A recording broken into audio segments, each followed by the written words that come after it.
going back to rewatch it, I am told that you should now have access to Minitab. So that list was sent to IT yesterday, so you should have access. So I want to start there this morning because we need really to be able to use Minitab with some of the content that we're going to cover this week. So I'm going to share my screen and go over to the internet. And the first thing I want to do is show you where you can find the step-by-step instructions, but then I'm going to kind of walk you through it as far as I can because it's already on my computer. So it may walk through a little bit differently, but if you go to the course homepage under the under the content browser to start here, there is a folder labeled Minitab Online, and it gives you the walkthrough. It tells you to go to a particular website. You do have to use your Georgia Highlands email address, the one that's at highlands.edu, student@highlands.edu, and do your single sign-on. And it'll most likely take you through the Duo security. It usually does with me. And then the biggest thing is to make sure that you choose to open the web app. You want to use it through the web, not the desktop. Okay, so that's one of the biggest mistakes students tend to make. You want to open the web app and then Minitab will open for you. Most students do not have difficulty following these step-by-step instructions with the screen shots, but should you have difficulty, let me know and I'll try to help you one-on-one. But if I go out to that website, app.minitab.com, it initially asked me to input my email, and I do use my Georgia Highlands email address. So I'm going to type that in. I click next, and it takes me to kind of the traditional Georgia Highlands web page for me to log in using the same password that I use to log in to D2L, to log in to my email, and so forth. So I sign in. It is going to go through the Duo security. So let me take care of that.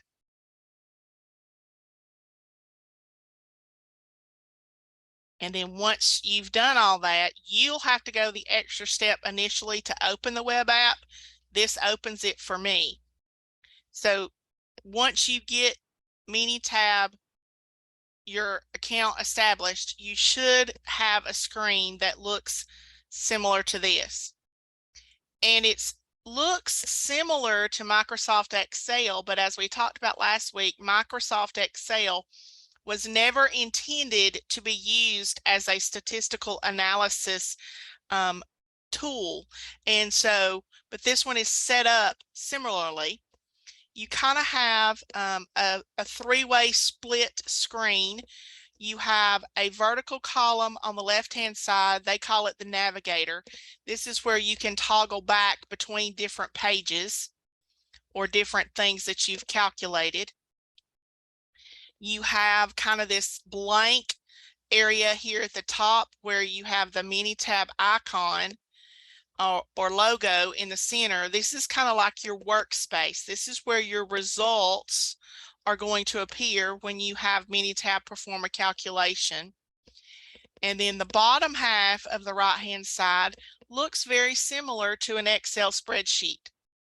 I personally like it a little bit better because it labels the columns with letters C. So you have column 1, column 2, column 3, column 4, and so forth.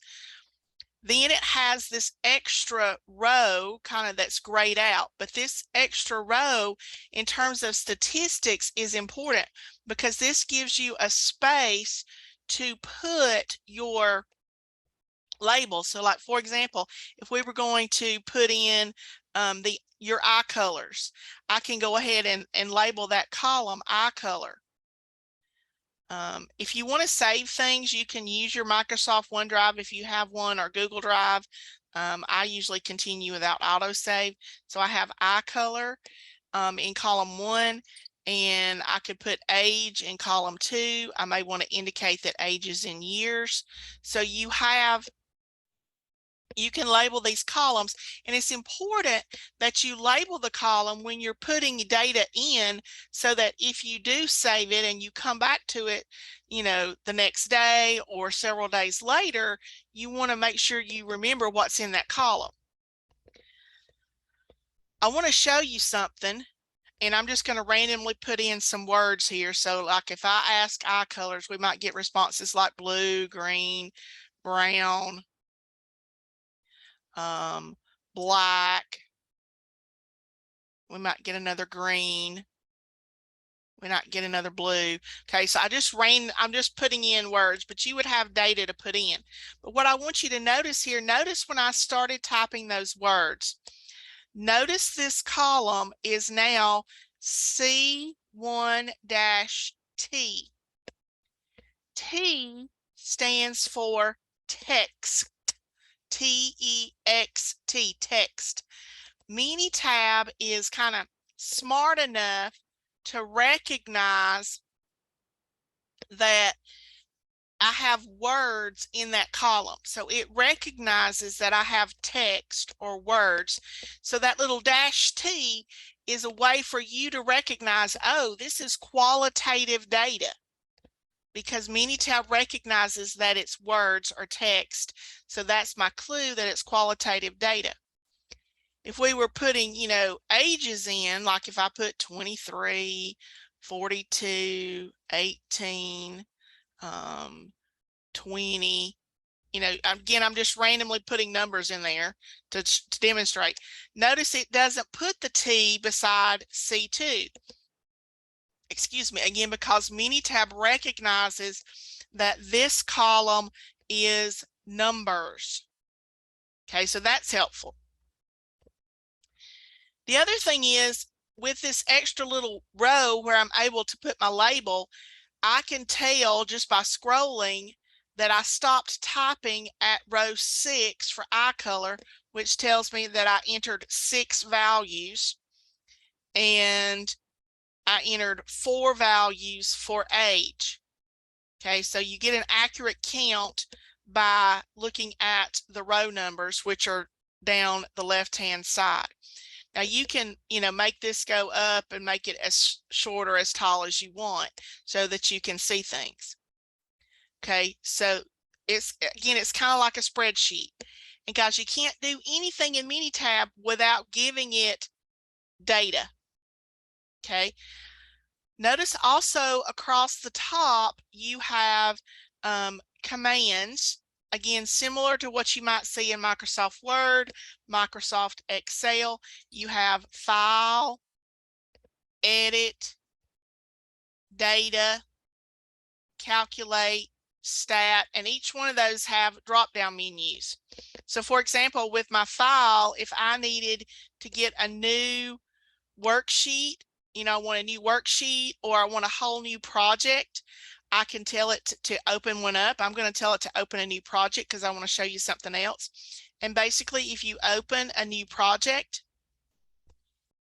it gives you the entire, you know, it gives you a whole new clean slate to start with.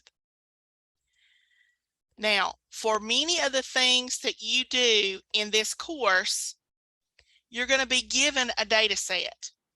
Okay, for example, let me go over to the course and go back to our content. Under Module 1, which is where we're currently, for the lesson that we're working on this week, Descriptive Statistics, Missing Data, and Outliers. If I go to that landing page, you've been provided the data set, hospital comparison data, hospital patient data that is given to you in a Minitab format as well as an Excel format. And you're going to need to access this data set to answer the questions, some of the questions that are on the quiz.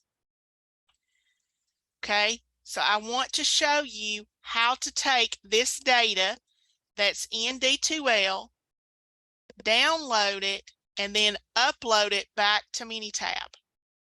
Okay, so I'm going to do that. I'm going to do the Minitab format first. I'll also show you the Excel. Okay, so for the Minitab format, I'm going to click on it, and it's going to download it. But guys, listen carefully.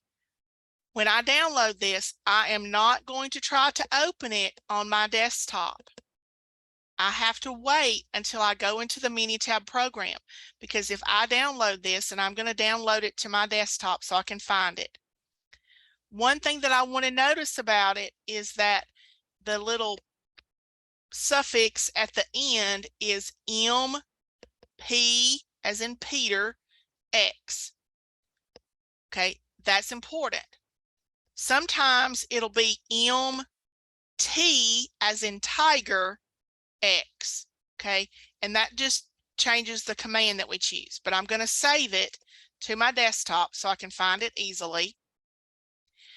But if I go over here to my desktop, this is the big no-no.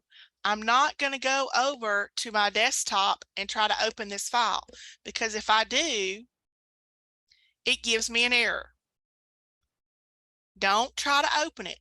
Download it to the desktop and then immediately go to Minitab. Do not try to open the file on your computer. Because it has that suffix MP, as in Peter, X, I'm going to go to File, and I want to open the project. The P is the idea for a project. We have it as a local file on our computer, and I'm going to go out to choose it. It's on my desktop. It's called Hospital Patient Data. And again, if you want to save it to OneDrive or Google Drive, you can. But once I select it and I'm in the Minitab program, notice how it automatically opens up for me. And I can see that on this spreadsheet, I have a total of 14 columns. I can readily tell that some of them are text. I have, let's see, I don't know how many responses I have, but I can scroll down and find out.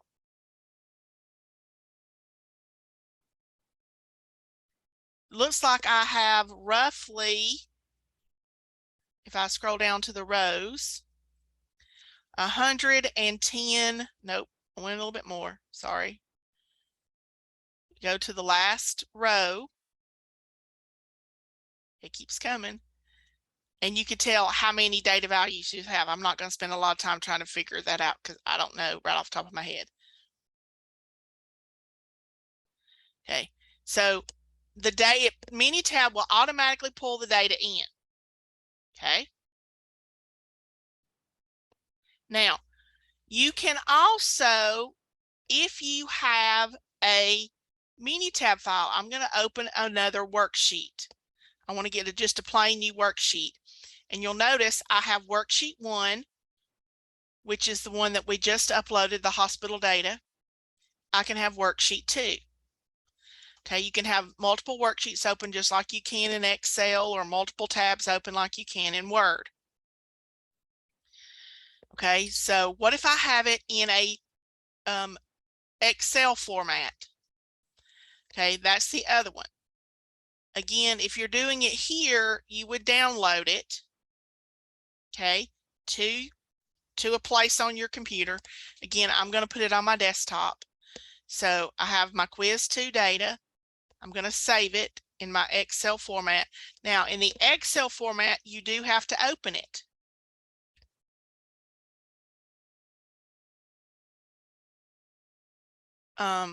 You do have to open it. You have to enable editing. Okay. For Excel format, you are able to copy and paste into Minitab. Okay. So if I put my mouse in the corner, see the big plus sign over here in the corner where the rows and the columns meet, and I click, it selects the entire worksheet, and then I can right click and it copies. And then I can go out to Minitab and I put my mouse in the blank under C1, and again I can right click and I can paste. And it pastes the same data set into Minitab. So if it's a Minitab format, you upload it directly without opening it on your machine. If it's an Excel format, or if it's in a .csv format, you can copy and paste. In an Excel format, you can copy and paste to Minitab. And then as we go, we'll talk about the different commands that we'll be using. Okay, so do you have questions before we move on?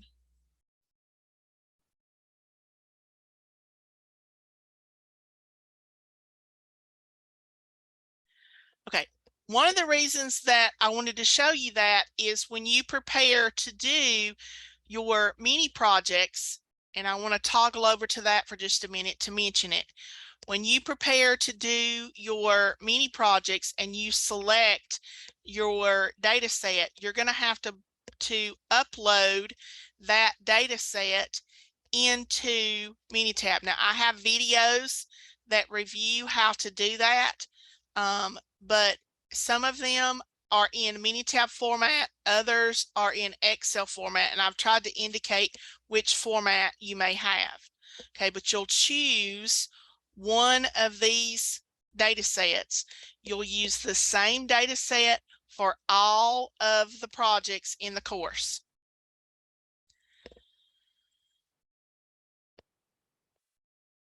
Okay, questions?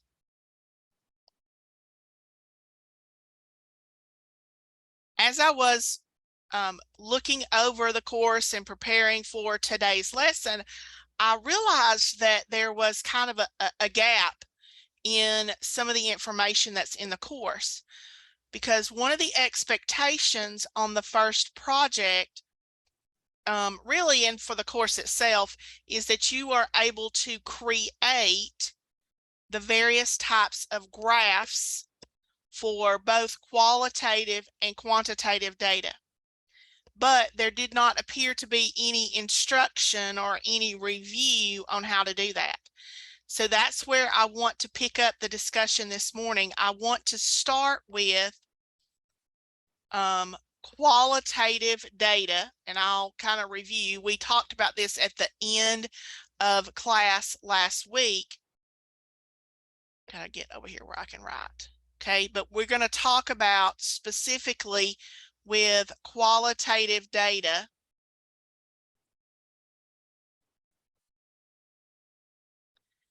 And I mentioned to you last week that there are two primary graphs that you need to be familiar with.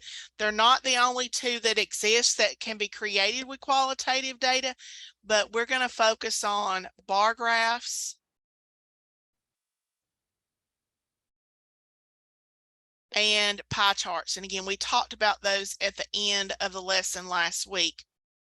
Specifically for the first project, and you'll see this on some of the questions and things on the quizzes, we're going to focus on bar graphs. Okay, so in case you're not familiar with Minitab, it's been a while since you used Minitab, I want to demonstrate for you how to create a bar graph in Minitab.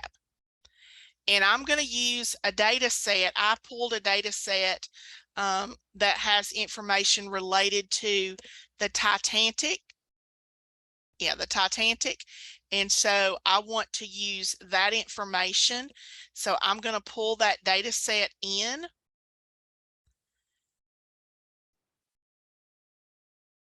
Okay, it is in a Excel format. So I have to copy and paste. And one of the first things that you want to do anytime you're dealing with a data set, if you're not the one who set the data set up, you need to kind of look over the data set to see what information do you have. And sometimes they actually code the information. For example, if I look across here, the first one is the passenger ID, and I believe this is just where they've numbered the passengers. There's probably no rhyme or reason to which was passenger 1, 2, 3, 4. The second column is survived, but notice it's a series of zeros or ones. And so I have to kind of know what that means. And so based on the information that I got with the data set, a 0 means that the person did not survive or they died. And a 1 means they survived and are alive or were alive.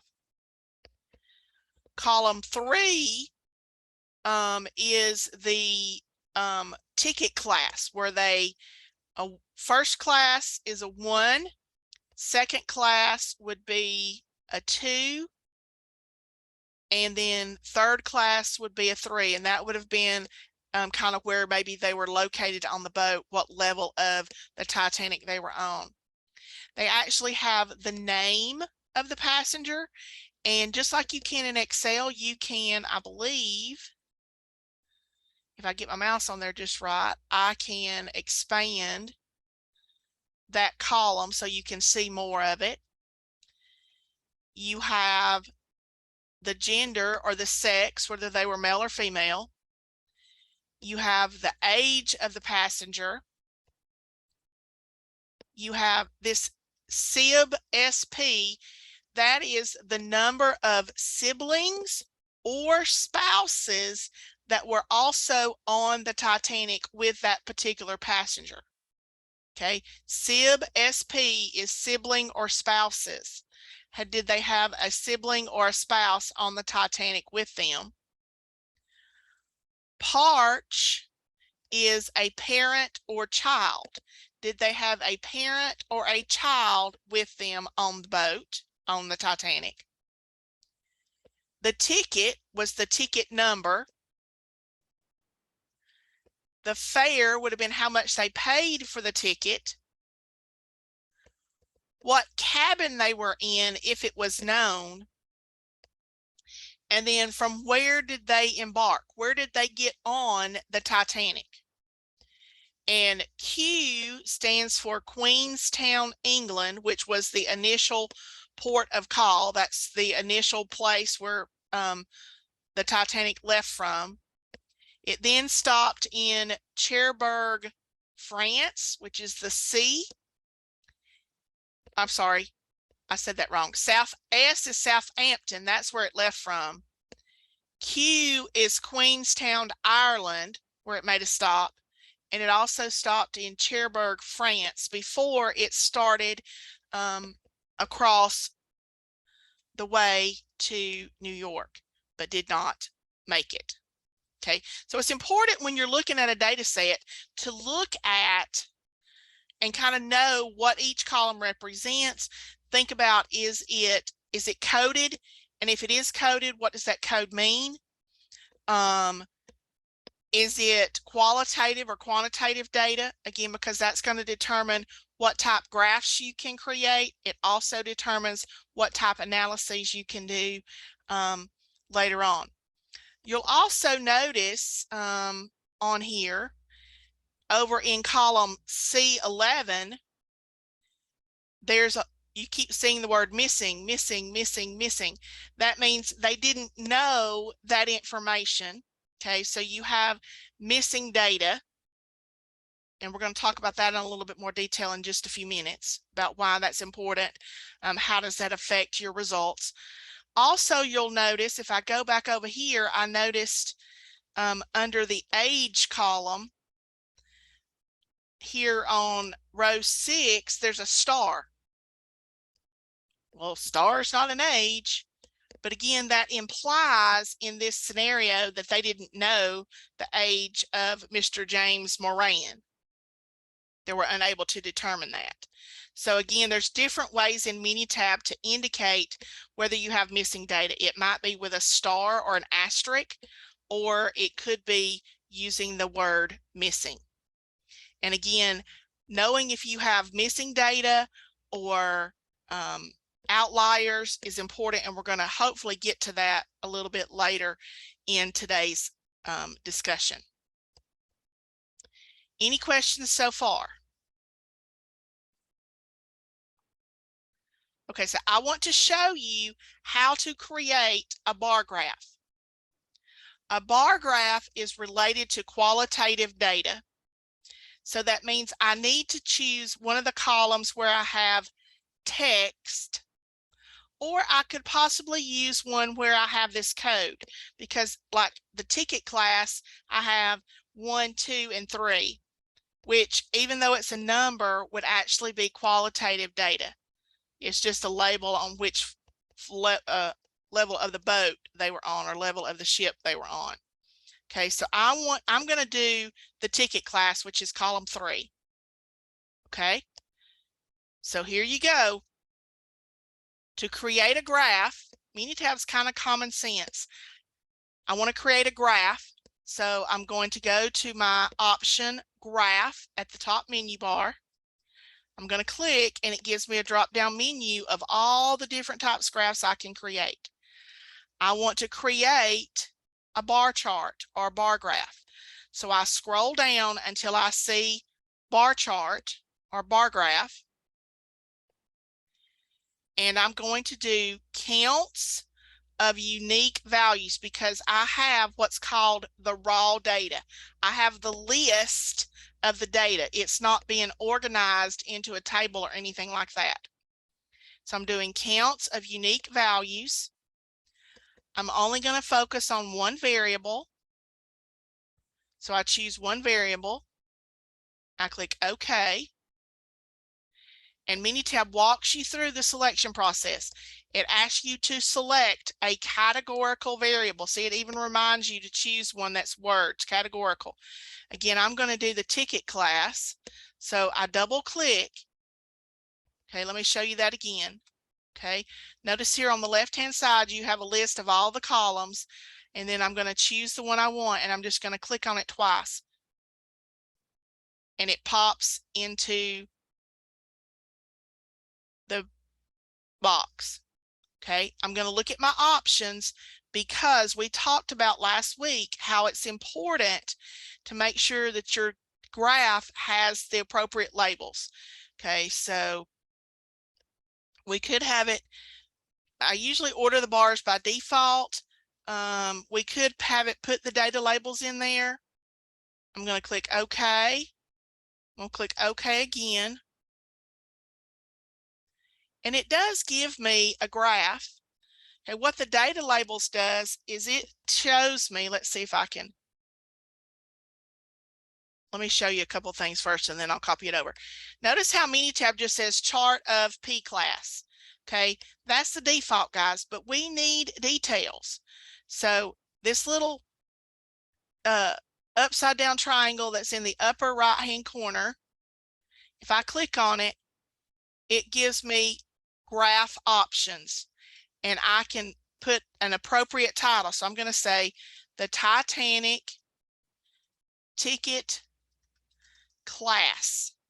Okay, so this is giving me, it's from the Titanic, it's the ticket class. If you want to put, you know, you want to think about who, where, what, when, all that when you're putting your table. If you want to change the axis from P class to ticket class, you can do that. You have the count or the frequency. If you don't like the scales, you can change it. I just usually leave those as the default, but the biggest thing that's important is making sure that you add or change the title to include the details so that if someone comes along and looks at this graph, they know exactly what it's about. If you want to add labels, you can do that. If you want to, the options, you can make it be as fancy or as simple as you want. I'm fine with keeping it simple as long as you make sure you have an appropriate title and your axes are labeled. So I'm going to copy this. Again, I right click and copy, and I can paste it into a Word document. And I put it over here so you guys could see it a little bit better. Okay, but it's labeled your horizontal axis as the ticket class. I can see that there was class 1, class 2, class 3. The data labels that we selected, I can see that there were 216 in first class, 184 in second class, and 491 in the third class. Okay, so again, it just gives you the picture. One of the expectations is that you're able to kind of interpret that. Okay, you have to kind of look at the trends and things, especially as you're thinking about doing project 1. Okay, so I can say, okay, most of the passengers were third class tickets. The fewest was second class tickets. You could get a total of how many were on the ship if you add these 3 numbers together, so you could tell me how many total. Remember, with qualitative data, we're limited. You typically can tell me the most, the least. You should be able to tell me the total. Again, we can add those 3 numbers together. You might look at relationships between them, and that sort of thing. But you're very limited with qualitative data. Typically, it's the most, the least. You could do some sort of ranking. In this case, I know that the most, was third class, then would have been first class, and then the last or the least was second class. Okay, so that's a bar chart. And again, you are expected to know how to create one. So do you have questions before we move on?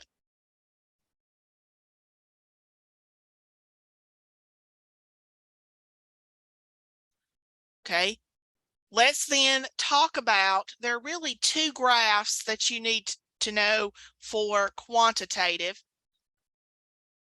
Okay, so if we talk about quantitative data, and again, we talked about these type graphs at the end of the lesson last week, and we noted the 2 were a histogram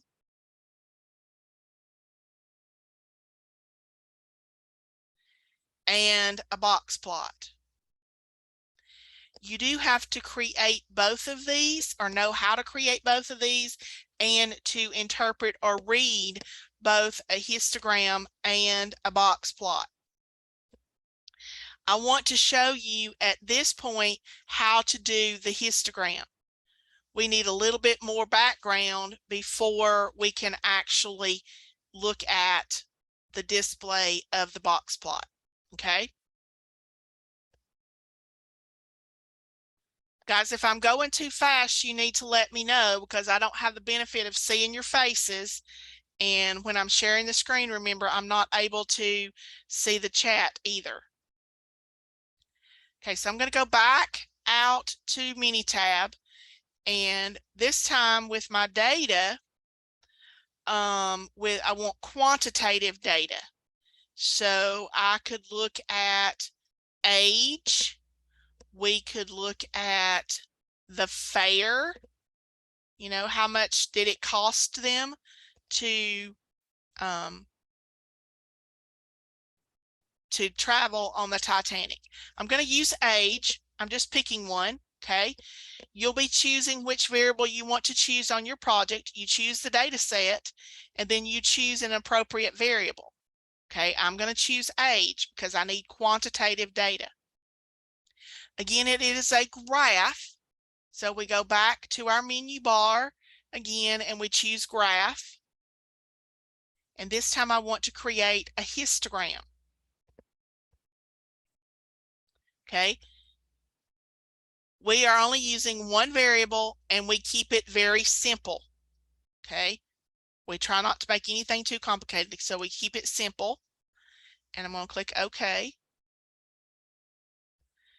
And again, this time it tells me to choose the Y variable. It doesn't indicate that it has to be quantitative, but it limits the list over here.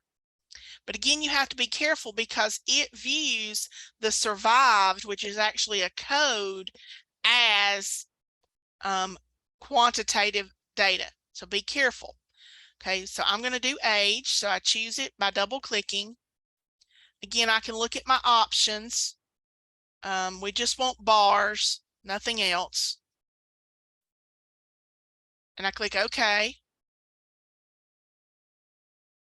And I get my histogram of age. Again, the histogram, this is the default. So I'm going to go over here again to the right, upper right-hand corner to the little triangle, and I'm going to do graph options, and I'm going to update it. So we can put ages of passengers on the Titanic. Okay, again, if you want to get fancy, we've got age. We may indicate that that age is most likely in years.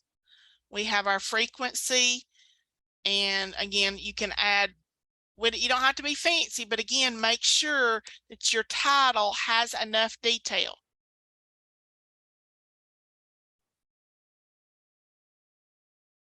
Okay, and then I'm going to copy this again. To copy it, remember, you have it selected.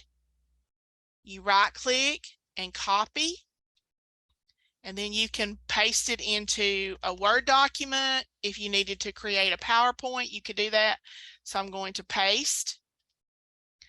Now again, notice with the histogram, one of the differences is we talked about how that the bars are contiguous. Okay, they're kind of together. There's no gaps between them.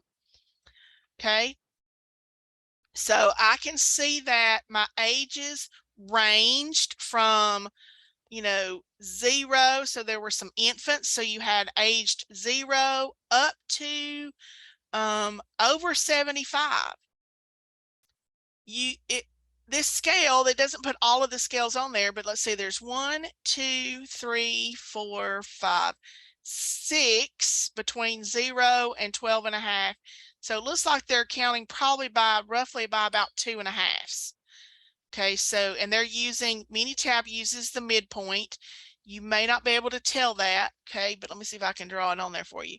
This little tick mark is in the center of that bar, and being in the center lets me know that it's using the midpoint. But I can tell that my ages ranged from roughly from 0, from infancy, to probably about 80,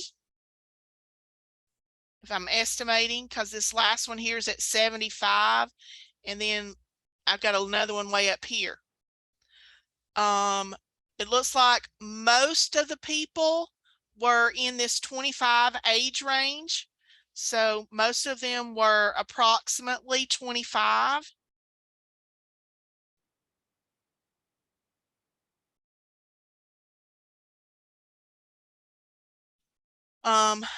We can talk about the shape of the distribution. Again, that's something that I don't think was presented in the material that's currently in the course. There are 3 different distributions or shapes that we primarily focus on. There's more than that, but we focus on 3. So let me review those with you so you'll have that information. I would say this one, to me, it kind of, you start out, you got a little bit, and then it kind of peaks, and then it starts tapering back off again. I would probably say that this particular distribution is symmetric. Okay, but let me show you what that means. Okay, so there are 3 different types of distributions. Again, this should be something hopefully that sounds familiar.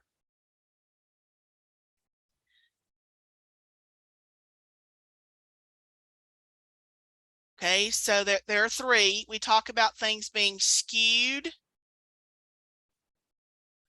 to the left, and I'll give you a rough sketch of that. Skewed to the left, you have very few data on the low ends, but you have lots of data on the high ends. Okay, so on your scale, it would run low to high. You have your frequency on the vertical. Okay, so you have very few low,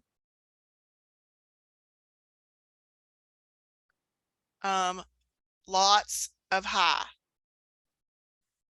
And it sort of looks like to me when I look at this, and let me see if I can draw this a little bit more definitive for you. Okay, when you look at this,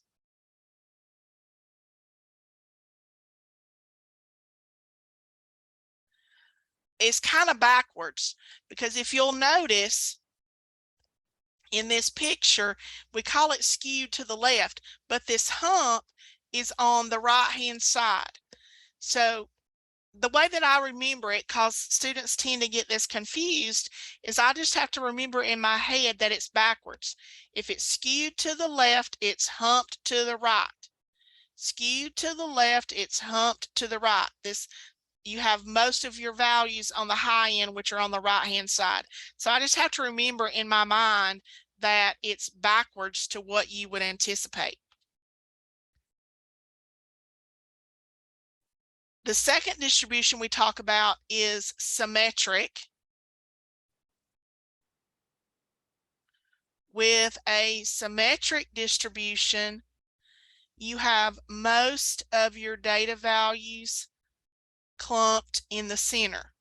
Okay, so for symmetric, they're kind of clumped or grouped together in the center. So you have very few high and very few low.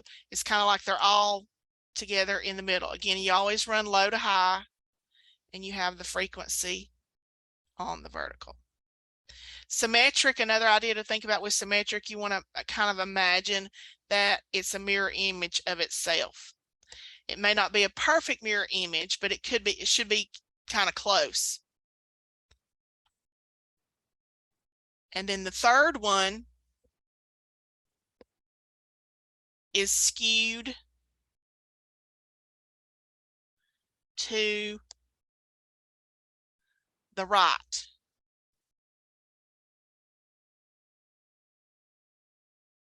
Okay, again, your scale runs low to high. Your frequency's on the vertical.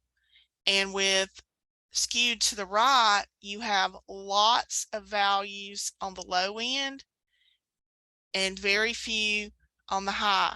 So you have lots on the low end and you have few high. Again, I always remember it's backwards again, because if you look at it, kind of that hump is on the left, but it is called skewed to the right. Skewed to the right, it's humped on the left. Again, I have to remember in my mind that it's backwards. And that's an important characteristic of the data, because if we have a skewed distribution, whether it's skewed to the left or skewed to the right, then that limits some of the things we can and cannot do with the data. Symmetric, or having that kind of that mirror image with most of things clumped in the middle, is probably the best type distribution to have, because that's the one that's going to have the most things we can do, the most analyses we can do. So again, if I look at this one and imagine, you know, it kind of looks like to me like it could be symmetric. It may not be perfect, okay, and it's not required to be perfect, okay, but again, it looks like it's most everything is clumped here in the center. I had very few high and I had more low, but I still don't have as many as I do that's kind of right in the middle.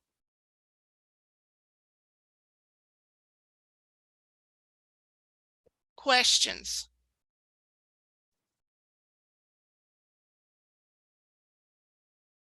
Okay, I mentioned to you a minute ago about the missing data that was on our spreadsheet. And so I want to talk about that. It's a little bit out of order from the way it's presented in the current lesson, but I want to talk about missing data and a little bit about outliers. And this is really just more information and being able to identify that you have missing data or outliers in your data set. For the purposes of this course, we're not going to try to fix that problem. Okay, so this is actually the PowerPoint on missing data and outliers that's in the course. And so I want to point out a couple of things to you. It's important, again, like I mentioned to you, to look at your data from the beginning. And data preparation, getting your data ready, is an essential part of statistics and data science. There's different types of data. We talked about how you have qualitative and quantitative. Preparation includes basically three things: identifying outliers, determining if your distribution is what we call normal or has normality, and then missing data, because that can decrease if you have outliers or missing data or do not have normality. That can decrease a model's performance. Okay, so we're going to look at those three things. In this lesson, we're going to focus on missing data and outliers, and I believe it's the beginning of Module 2. We'll come back and talk about normality. Okay, so missing data can be a singular event. It may just be that you're missing one item, or it could be a subset of the predictors with appropriate techniques. Okay, so missing data, again, can give you false evidence or a false impression of the data set, which leads to incorrect conclusions, especially if you have a really small data set. For example, if we're looking at the class today, let's see, this will be a good example. Okay, there are 5 students here. Well, almost everybody's here. There's 5 here, but there are actually like 2 or 3 of you missing. So that would be a small data set in terms of the class. And so if I have, 3 missing data values, that could be a problem and I could get a false sense. So especially if you're dealing with what are considered small data sets, that missing data can impact your results more so. There are techniques where you can replace or substitute values that are missing, but we are not going to do that in this course. That's a little bit more advanced than we need to be. In this course, we're not going to replace it. We just may need to be aware that it exists. And I can show you how to do that pretty easily in Minitab. Okay, so I'm going to do that now. I'm going to show you how to determine whether or not you have missing data. So I'm going back to Minitab. And let's look at that age. We were looking at age earlier on our histogram. Okay, so if I want to determine if there's missing data, one option would be, to scroll my spreadsheet. And if I have a small data set, that might be possible. Okay, but I've got 2,000 plus data values in this data set. So I really don't want to just start scanning the list. Okay, because that could take a lot of time, and especially if you've got, hundreds of thousands of data. So there's an easier way, kind of a shortcut, if you will, and Minitab will do it for us. Other statistical software will do it for you as well. Okay, so here's how you determine if you have missing values. We go to stat, because this is a statistic, basic statistics, and we're going to display what are called descriptive. And we'll talk more about some of those in a minute as well. Okay. I want to look at age. You could do more than one variable if you wanted. And then I'm going to use this little widget button, statistics, to tell it what I want. Now it has a bunch of stuff selected. I'm going to deselect them. What I want is in non-missing, in missing, and in total. Okay, because that's going to let me compare how many do I have total, how many do I have missing, and how many do I have non-missing. Okay. So I choose OK. I do OK. And so it tells me, I thought I had 2,000, but I only have 891. I have 891 values total. I have 714 values that are available. And in star or in asterisk is the ones that are missing. So there are 177 people that we do not know their age that who were on the Titanic. So I have 177 missing data values. If I did that for, say, the cabin number that we were looking at earlier, well, it won't let me do that. If we do, let's say, the fare, how much did they pay? Okay, again, I choose fare, I choose statistics, in missing, in non-missing, and in total. Okay, for the fare, I actually don't have any data values missing. So it could be possible you don't have any values missing. Okay. So Minitab will help you identify that you have missing data values. And if you're writing a report, you just want to indicate that you had missing data, that it was not available. You could not, perhaps you couldn't find it. The person didn't respond, that kind of thing. So you want to be aware that you have those missing data. And again, for our purposes, we're not concerned with trying to fill in or replace those values. There are techniques for doing that, but we're not going to discuss them. Everybody okay?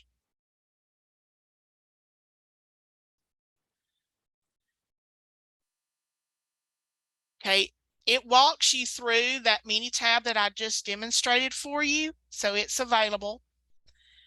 Let's talk for just a minute about outliers. Again, hopefully outliers sound familiar. Outliers are kind of those data values that, quite honestly, just don't seem to fit with the rest of the data. And again, outliers can have a big influence on your data set, and again, lead to incorrect conclusions. They can be, again, values that are really, really small that don't fit, or values that are really, really high that don't fit. And so it's important to think about what, do you have outliers in the data set? And there are two ways for doing that in Minitab. One is through a picture, but then we also have kind of an algebra way to verify what those are going to be. And again, in some cases, when you're dealing with statistics, we may want to remove those outliers. If you can justify it, maybe it was because you transposed the numbers, or you think you misheard something, or you recorded it incorrectly. There are ways where you can kind of remove or alter those outliers. But again, we are not going to do that. If we have outliers, we're going to leave them in there. But again, we would simply document that we think that these particular outliers may influence our results.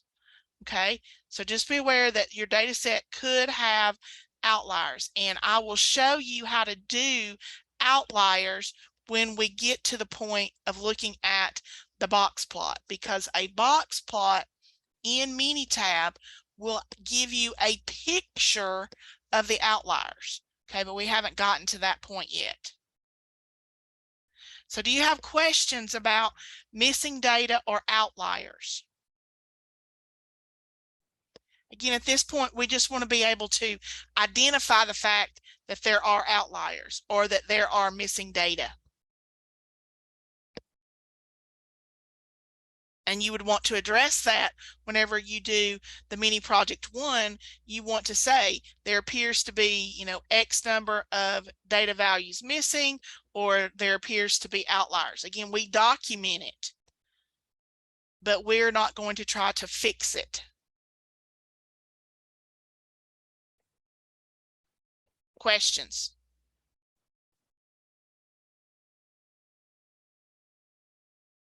All right, the other topic in this lesson is descriptive statistics. And we've got about 19 minutes left. And so I want us to talk a little bit about what are the descriptive statistics. Again, hopefully this is a nice review from Stat 1401. And then Thursday, we will actually probably spend some time in Minitab calculating the descriptive statistics, looking at the box plot, looking at how to determine that we have outliers and that kind of thing, because I feel like I'm going to run out of time today. So we'll pick up this discussion on Thursday. Okay, so we're going to talk about descriptive statistics. This is the PowerPoint, I believe, that is available inside D2L. But before I continue, do you have questions?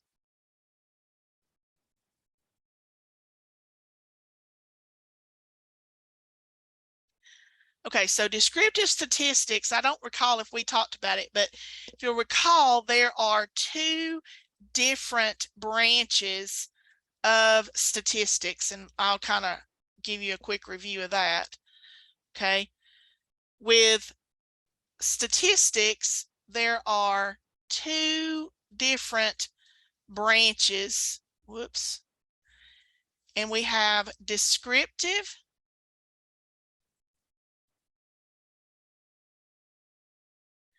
and we have inferential.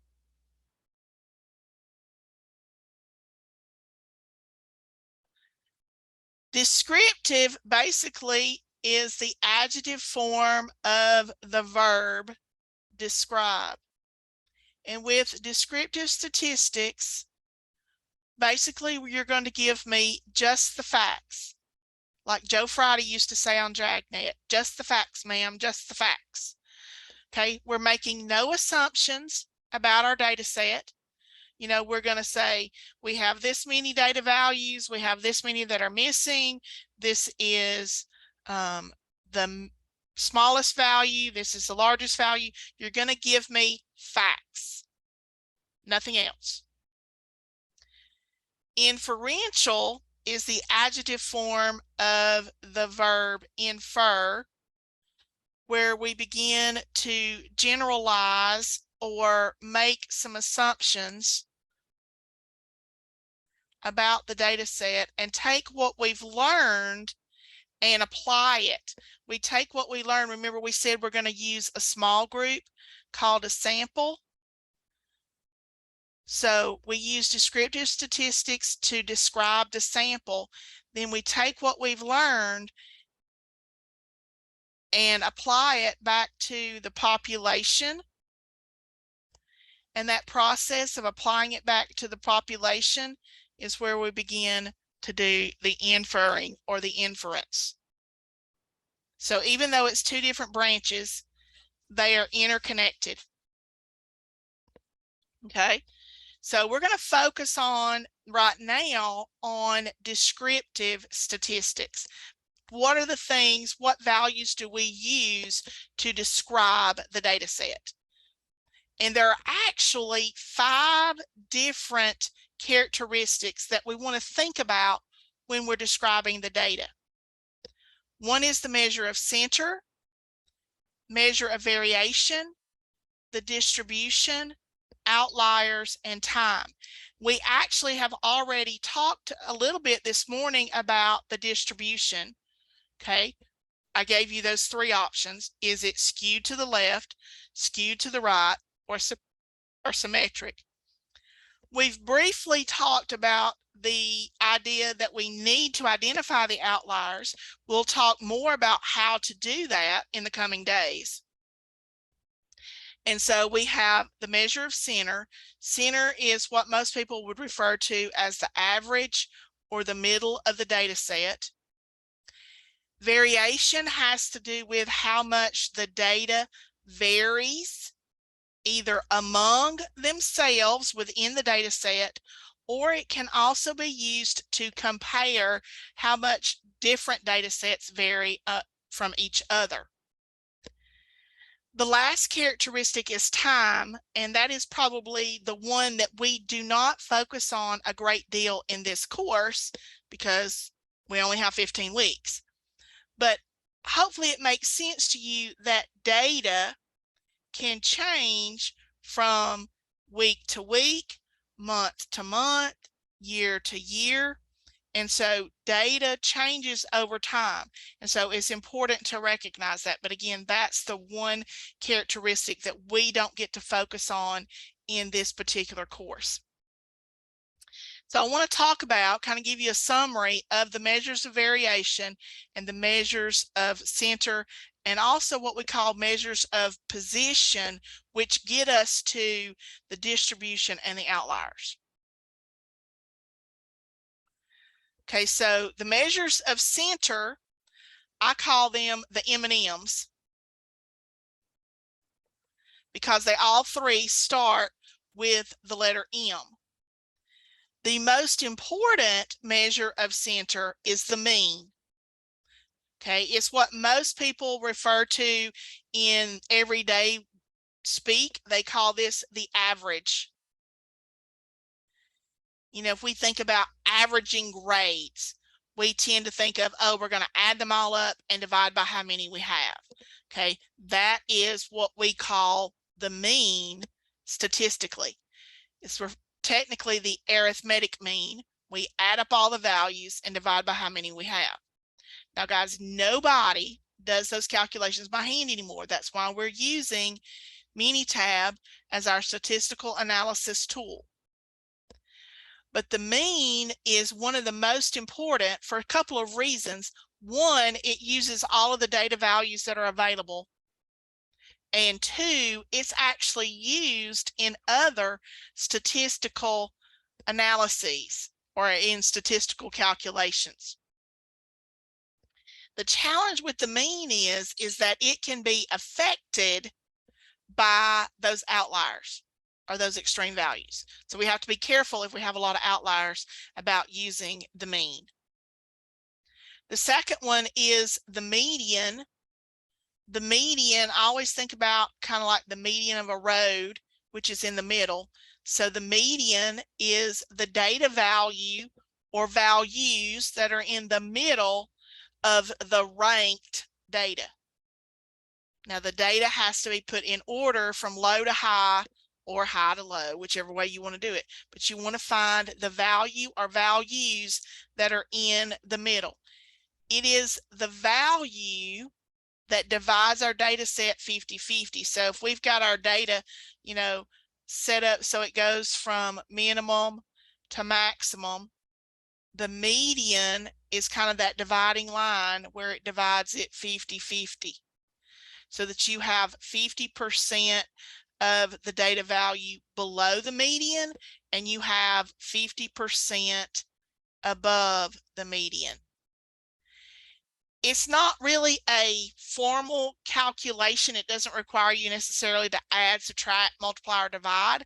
So the median is not really affected as much by the outliers.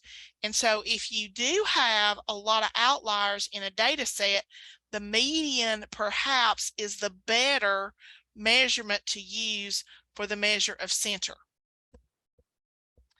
The last measure of center is the mode. The mode is the data value that occurs the most. And it is the only measure that can be used with qualitative data. When you have words or categories, we can talk about which category occurred the most statistically. That is the mode. It is possible, though, within a data set that you may not have a data value that occurs more than the others. So it is possible you don't have a mode within a data set.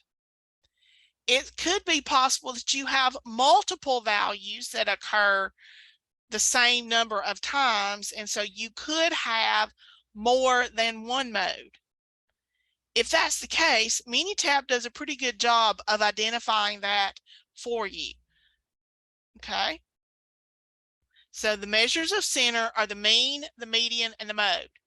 The mean is the most important, but is affected by outliers. So if I have outliers, I'm probably going to use the median. Next, we have the measures of variation.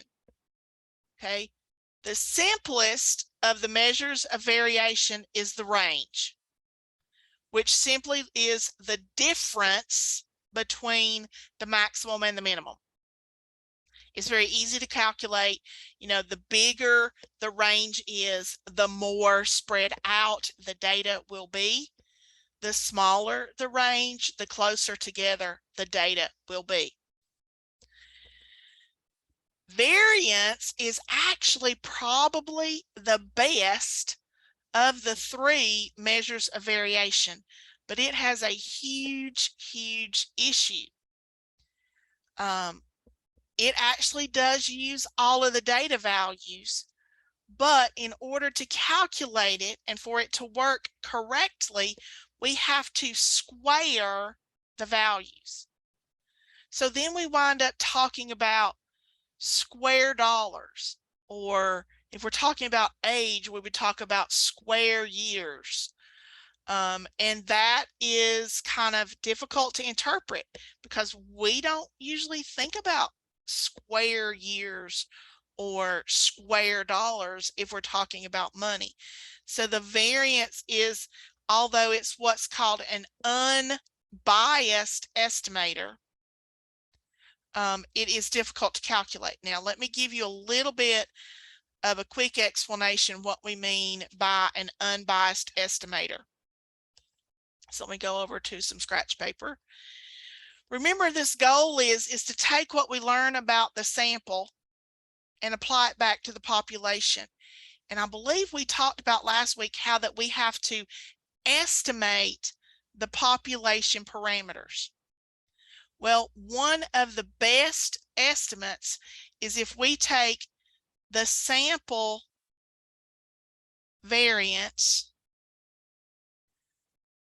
okay, and we use it to estimate the population variance. See, it's just a matter of I'm doing the same measurement. It's just I'm doing it either for my small group or I'm doing it for everybody. But we usually use, we estimate. We take this, what we learn about the sample, to estimate the population. And here's the deal. If I take that sample variance and I am trying to estimate the population variance, I am pretty much every single time I'm going to be dead on target. If I calculate the sample variance and estimate the population, I'm going to be pretty much right on, dead on center of my target. If I do a different sample and I use it, I should still be dead on target. Okay, the sample, the variance is what we call an unbiased estimator. It is the closest we can get to being accurate, okay, and being on target when estimating the values for the population, instead of overestimating or underestimating. But again, the issue is the squaring. And I could show you how to calculate it by hand, most students, when I do that, their eyes glaze over. So I'm not going to do that. But if you remember from algebra, when we square something, we're able to undo a square by taking the square root.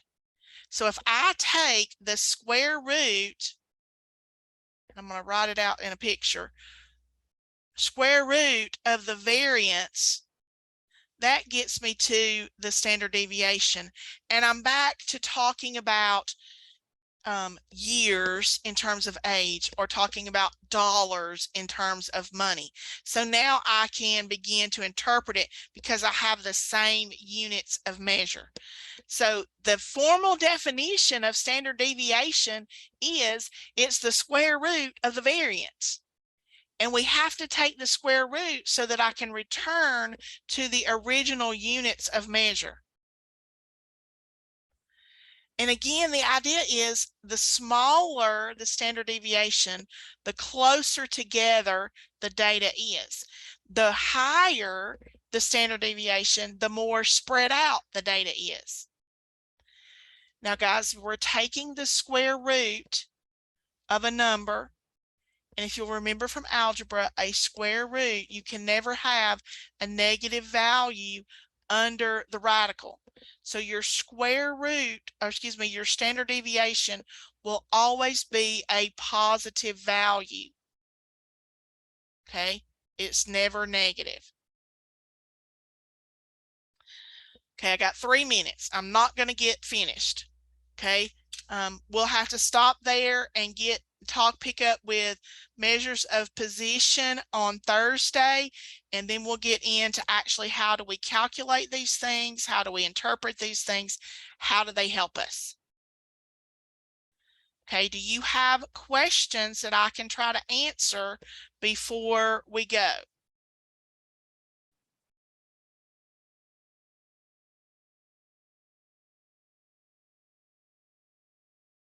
Okay, I will get this recording processed and posted by 5 o'clock in case you need to revisit it. If you want to begin looking at project 1, just so you know, I believe it's not due until September the 4th, but you may want to start looking at it and thinking about the expectations and what you need to do, so that if you have questions, I can try to answer those. All right, I will see you guys on Thursday.